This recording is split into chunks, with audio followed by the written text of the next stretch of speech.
ओझर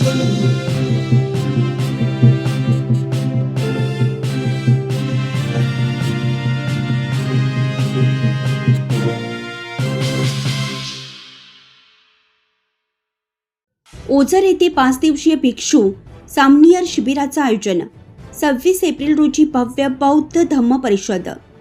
नाशिक जिल्ह्यातील ओझर येथील लिंबोणी बुद्ध विहार येथे 5 दिवसीय भिक्षू सामनियर शिबिराचं भव्य आयोजन करण्यात आले आहे.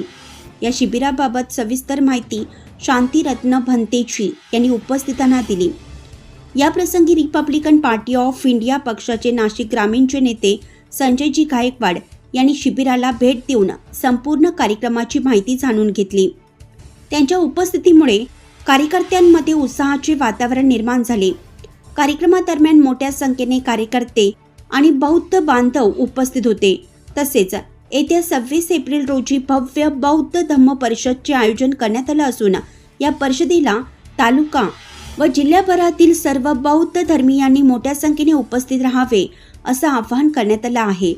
कार्यक्रमाची शोभा वाढवणे ही प्रत्येकाची नैतिक जबाबदारी असल्याचं यावेळी सांगण्यात आलं आहे. जय भीम, जय संविधान. नमो बुद्धाय, जय भीम. या ठिकाणी लुंबिनी बुद्ध विहार ओझर याच्या टाउनशिपमध्ये प्रथम आंतरराष्ट्रीय बौद्ध धम्म परिषदेचं आयोजन करण्यात आलेलं आहे.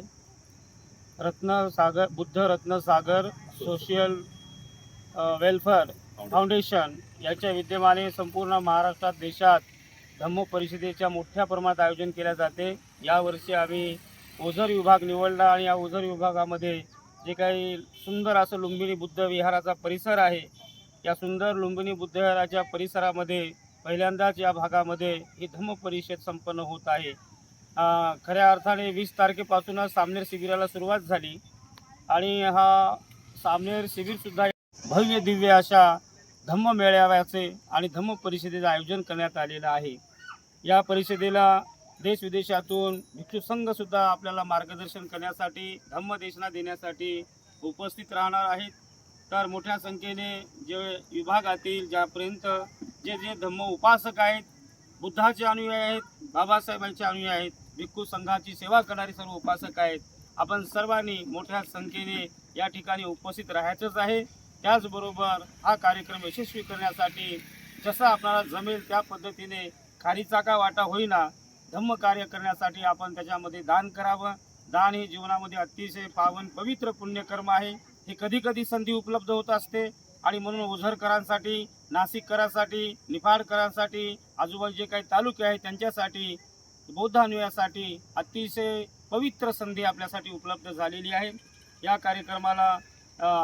कार्यक्रमाची चर्चा करण्यासाठी आताच आपले माननीय रामदासजी आठवले केंद्रीय मंत्री भारत सरकार, जे की भिक्षू संघाच्या नेहमी सानिध्यामध्ये असतात, आम्ही सुद्धा त्यांच्या बंगल्यामध्ये नेहमी जात असतो, त्यांना सुद्धा या कार्यक्रमात आम्ही निवेदन देणार आहोत, निमंत्रण देणार आहोत. त्यासाठी या विभागातील RPIचे नेते संजयजी गायकवाड साहेब हे सुद्धा या ठिकाणी या धम्म परिषद चर्चा करण्यासाठी उपस्थित आहेत. त्याचबरोबर अशोकराव बागुलजी RPIचे नेते हे सुद्धा या ठिकाणी उपस्थित आहेत. आणि खऱ्या अर्थाने या धम्म परिषदेचा 2 महिन्यापासून जे प्रचार करत आहेत ते म्हणजे आमचं गवई परिवार, गवईजी, त्याचबरोबर संपूर्ण टीम पुढाकाराने अतिशय चांगल्या पद्धतीने धम्म परिषदेचा प्रसार चालू आहे. तेव्हा सर्व धम्मांना मी सूचित करतो की आपण या धम्म कार्यामध्ये आपण सर्वांनी सहकार्य करावं, धम्म परिषदेमध्ये यावं. ही धम्म परिषदेच्या वतीने आयोजित केलेली आहे आणि स्थानिक तमाम बौद्ध जनतेच्या वतीने ही परिषद आयोजित केलेली आहे. तेव्हा आपण सर्वांनी धम्म प्रवचन ऐकण्यासाठी, भिक्षू संघाचा धम्मदेशनेचा विचार ऐकण्यासाठी आपण सर्वांनी मोठ्या संख्येने उपस्थित राहावं असं मी भदंत शांतिरत्न थिरो, भिक्षू संघ मुंबई प्रदेश अध्यक्ष या नात्याने मी आपल्या सर्वांना सूचित करत आहे. नमो बुद्धाय, जय भीम. जय भीम.